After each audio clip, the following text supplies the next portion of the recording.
दिल्ली में आम आदमी पार्टी ने मेयर का चुनाव जीत गया।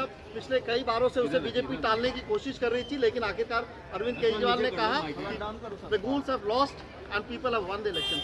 हाँ, इनफैक्ट शुरू से ये लग रहा था लोगों को कि वो उनका मेयर होगा, क्योंकि उनकी जीत सर्वविदित थी। उनकी जीत इतना बढ़िया, इतने ज़्यादा सीटें लेकर आए, तमाम लोगों के गतिरोध पहुंचाने के बावजूद, बाधाओं के बावजूद, कि ये कितने खेल तमाशे करने के बावजूद अरविंद केजरीवाल और उनकी आम आदमी पार्टी बहुत दमखम के साथ सामने आई। और हम सब की यही अपेक्षा थी, ये जानते थे कि उनकी जीत होगी, मेयर उनका होगा, कमेटी उनकी होगी, लोग उनके होंगे। और ज़रूरत भी है, क्योंकि सिर्फ आम आदमी ने और ख़ासकर केजरीवाल साहब ने वादा किया था वो कूड़ों का पहाड़ हटाएंगे, सफाई करेंगे। और मुझे लगता है केजरीवाल साहब के वादों में भी दम है और उनकी टीम के अंदर की क्षमता भी है, वो लोग कर सकते हैं और बहुत अच्छे से कर सकते हैं। इसलिए ये बड़ी खुशी की खबर है और इसके लिए तमाम लोग, दिल्ली के तमाम लोग, देश के लोग और सबसे ज़्यादा हमारे अपने अरविंद केजरीवाल और उनके तमाम लोग बधाई के पात्र हैं।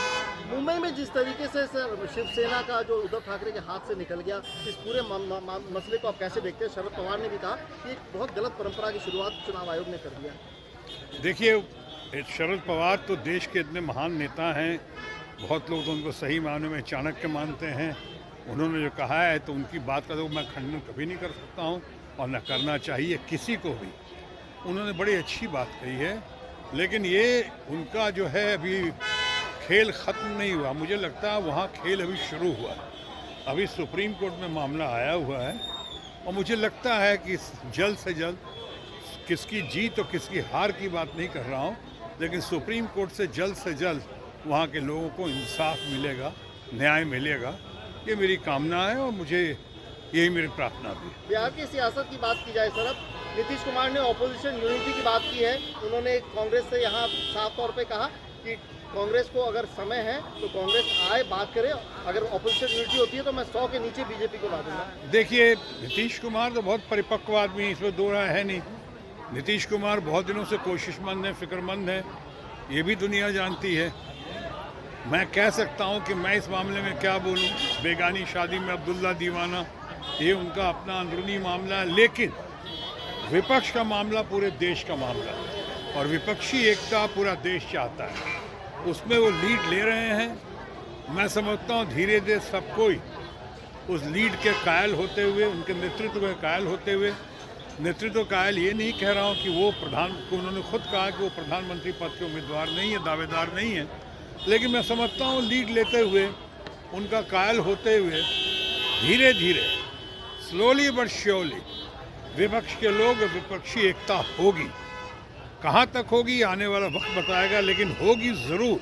और जहाँ तक उनकी दूसरी बात का सवाल है, हमारे दोस्त माननीय प्रधानमंत्री नरेंद्र मोदी जी या उनकी जो टीम है, उनकी पार्टी जो है, उनके बहुत अच्छे दिन नहीं लग रहे हैं, क्योंकि उन्होंने कहा था और इसको नीतीश कुमार ने भी समझाया जाना है और हमारे खड़गे साहब ने और अपोजिशन के तमाम बड़े बड़े नेता, जिसमें हमारी अपनी ममता जी भी हैं टीएमसी की, सबका ये सब अनुमान ही नहीं बल्कि संकल्प है कि विपक्षी एकता के साथ, अपनी जनशक्ति के साथ, भारतीय जनता पार्टी के दोस्तों की धन शक्ति का जवाब देते हुए वो लोग ज़रूर उनकी शक्ति को बहुत क्षीण कर देंगे।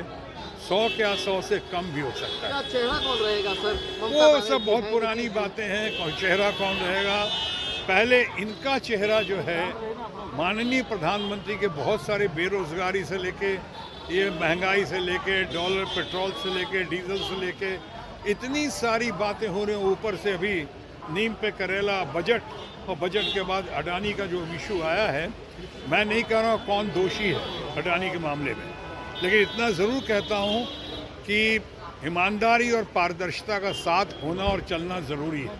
इसलिए पारदर्शिता का तकाजा है कि अडानी पे इन्वेस्टिगेशन हो, जांच पड़ताल हो। बहुत सारी बातों का जो प्रधानमंत्री जी ने पार्लियामेंट में जवाब नहीं दिया है, उनका जवाब देने के लिए उनको सामने आना पड़े चाहे सुप्रीम कोर्ट की तरफ से या विपक्षी आवाज़ एकता की तरफ से, उसका जवाब दें। तो यानी इंक्वायरी हो, इन्वेस्टिगेशन हो, और अगर ये इरादे हैं, उनके नियत है इन्वेस्टिगेशन के, तो फिर इन्वेस्टिगेशन सही तरीके से होने दिया जाए। मैं अभी नहीं कहता हूँ कौन दोषी है और कौन दोषी नहीं है। तो इन सारी बातों को देखते हुए लगता है कि बहुत सारी बातों का, बहुत सारे इश्यूज़ का जवाब देना बाकी है। तो कौन होगा प्रधानमंत्री विपक्ष से, वो तय करने का भी फायदा नहीं। पहले ही कौन नहीं होगा और किसे नहीं रहना चाहिए, वो सब जान रहे हैं और सब मान रहे हैं। तो जहाँ तक इनका सवाल है कौन होगा, तो हम लोग बचपन से सुनते आ रहे हैं, आप भी सुनते आ रहे हैं कि after Nehru who, after Jawaharlal Nehru, after Lal Bahadur Shastri who. ये हु चलता रहता है, फैसला हो जाता है, देश की जनता फैसला कर देती है। राहुल गांधी चाहे उनके लोग नेतृत्व में बहुत अच्छे हैं, सक्षम हैं, काबिल हैं। उसी तरह हमारी ममता बनर्जी, लोग कहते हैं इकलौती महिला मुख्यमंत्री हैं जो बहुत ज़बरदस्त हैं, बहुत शानदार, बहुत दमदार है, ट्राई टेस्टेड और सक्सेसफुल है।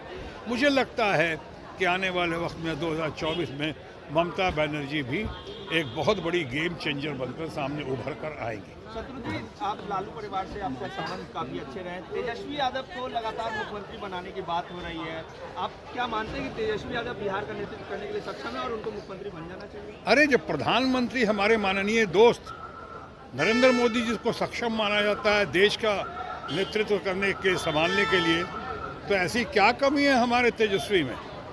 तेजस्वी आप और हम में क्या कमी है? अगर हमारे ऊपर लोगों का साथ मिले, सहयोग मिले, आशीर्वाद मिले, संख्या बल अगर हमारे पास हो, तो मैं तो शुरू से कहता है कोई भी प्रधानमंत्री या कोई भी मुख्यमंत्री बन सकता है। आप भी बन सकते हैं और शायद मैं भी बन सकता हूँ।